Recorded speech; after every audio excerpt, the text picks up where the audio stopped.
इधर अभिनव भी जब ऑफिस से बाहर आया तो उसे एक अनजान नंबर से फोन आया। अभिनव ने फोन उठाया। हेलो, कौन? टाइगर, अकरम।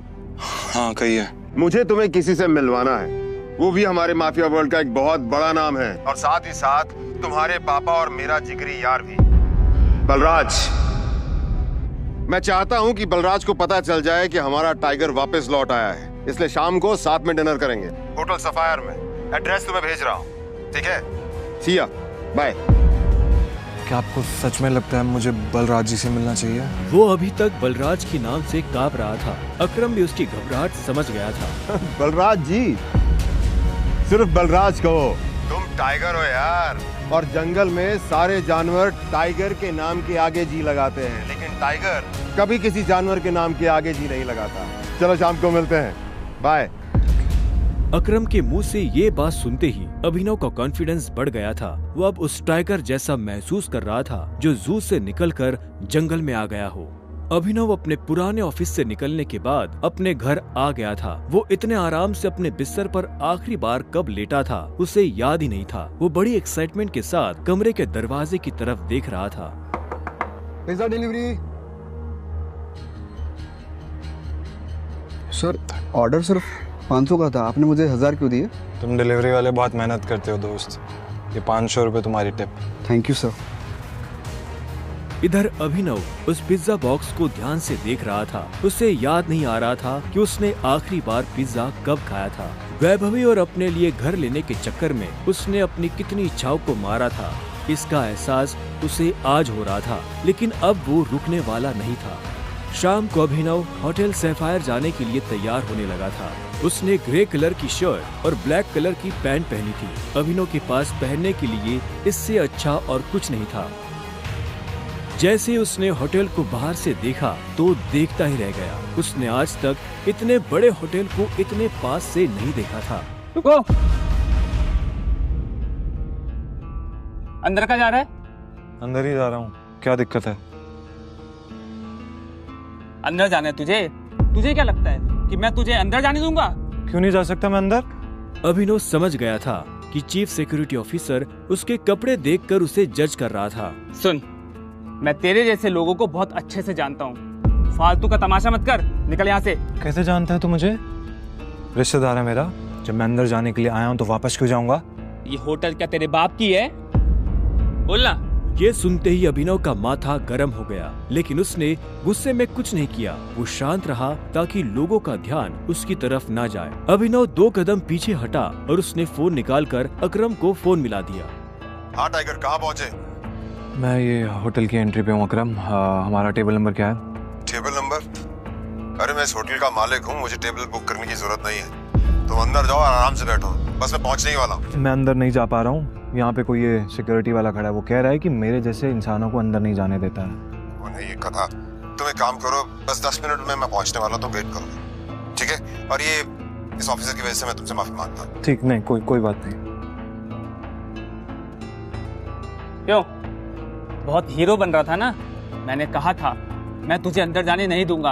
अगर प्रधानमंत्री को भी कॉल करेगा ना तब भी नहीं, समझा? चल निकल यहाँ से। अरे वो देखो, तुम्हारा निठल्ला एक्स। आजा मजे लेते इसके।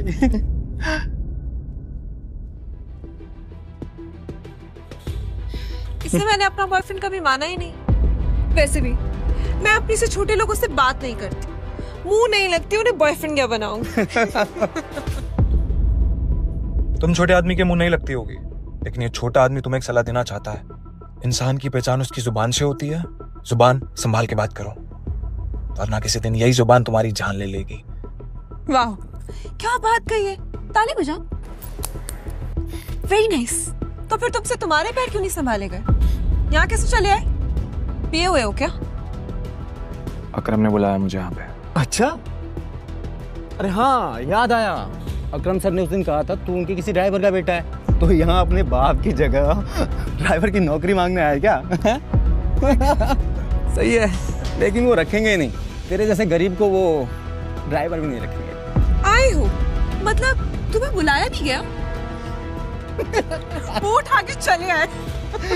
भिखारी कहेंगे। आया नहीं हूँ, बुलाया मुझे, अकरम ने बुलाया है। मुझे पता ही था ये कोई पागल है।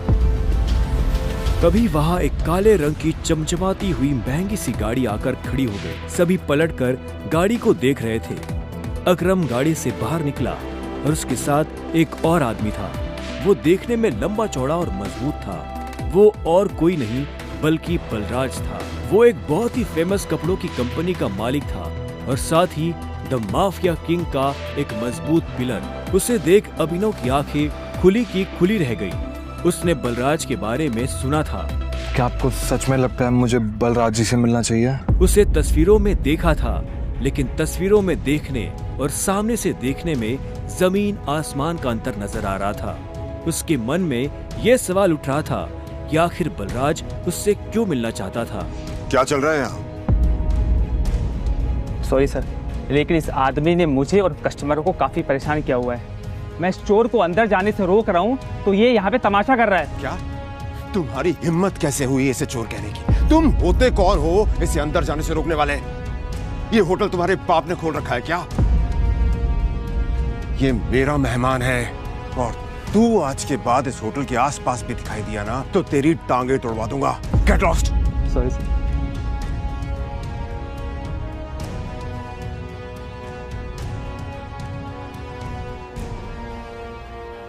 आई एम सॉरी टाइगर, इस बेवकूफ की वजह से। नहीं, असल में तो छोटा आदमी का दुश्मन बना हुआ है आजकल। आओ चलो। अकरम ने अभिनव को अपने साथ अंदर आने का इशारा किया। अभिनव अकरम के पीछे चला जा रहा था। उसे महसूस हो रहा था कि बलराज भी अपने भारी भरकम पैरों के साथ अभिनव के पीछे आ रहा था। कुछ देर के बाद वो होटल के एक आलीशान से कमरे के बाहर आ चुके थे। इससे पहले कि वो अंदर जाते, होटल का मैनेजर उनके पास आया और बोला, good evening sir, welcome sir, can I get something for all of you? एक काम करो, जो भी लीकर अवेलेबल है उसकी लिस्ट भिजवा दो। Sure sir, but sir if you don't mind, अपने होटल में जितनी भी लिकर्स अवेलेबल हैं मुझे सबके नाम याद है। We have tequila which is of 5 lakh rupees, vodka 8 lakh rupees, biscuit 10 lakh rupees and we have gin जो कि 12 लाख रुपए की। Sir what would you like to have? क्या है कि आज मेरे यहाँ बहुत खास मेहमान आए हैं, तो इसलिए जो सबसे महंगी है वो भिजवा दो और बाकी सब चीजें।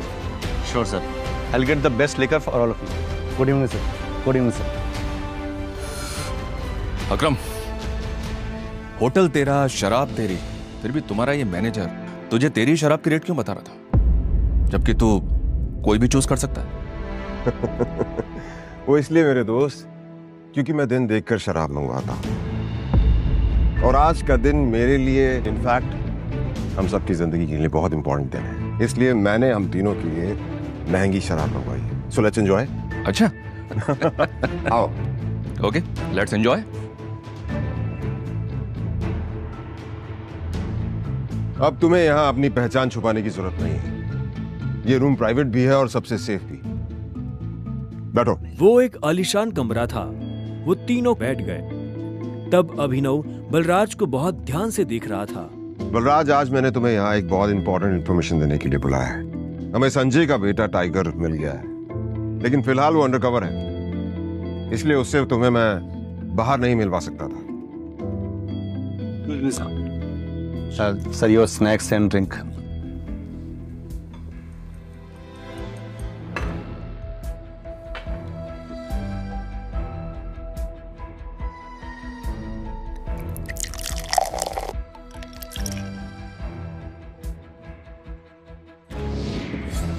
Sir Sure. Cheers. Cheers.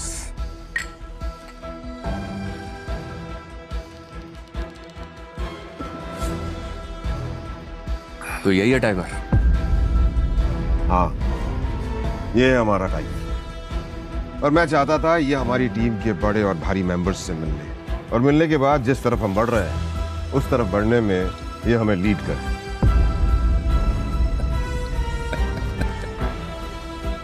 माफ करना दोस्त, पर मुझे थोड़ी हंसी आ रही। वो क्या है ना, सब कुछ तो तू ही बोल रहा है। हमारा ये टाइगर गूंगा है क्या? हाँ, बलराज, तुम्हें टाइगर के बारे में इस तरह से बात नहीं करनी चाहिए। माफ करना दोस्त, माफ करना। बोलनेस अच्छी लगी मुझे तुम्हारी। अच्छा,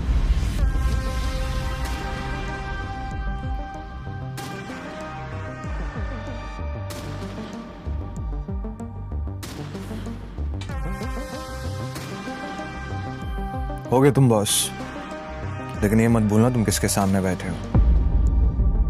टाइगर हूं मैं। टाइगर ना ही चुप रहता है, ना ही धीरे बोलता है। टाइगर सीधा धाड़ता है।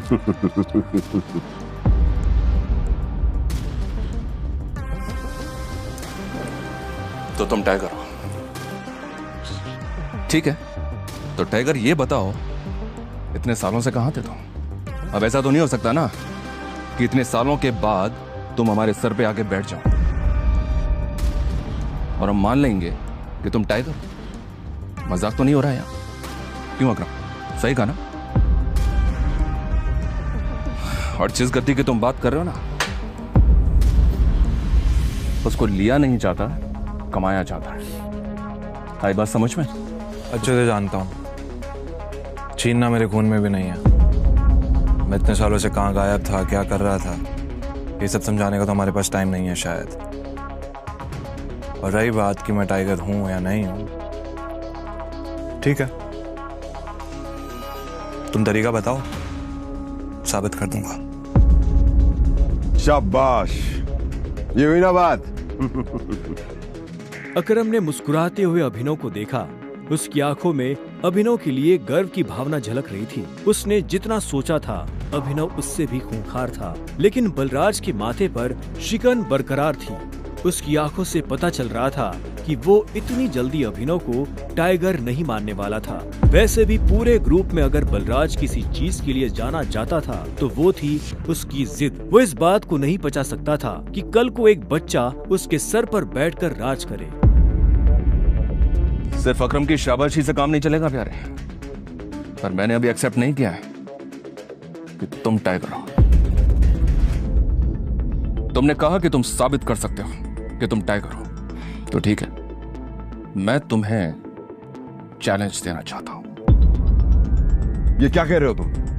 Relax Akram, relax. Let's fight, लड़ते हैं। अगर तुम जीते तो हम मान लेंगे कि तुम टाइगर हो, लेकिन अगर तुम हारे तो हमसे कुछ पैसे लेना और गुड़गांव से कहीं बहुत दूर जाकर सेटल हो जाना। बलराज, क्या कह रहे हो तुम? ये सही नहीं है।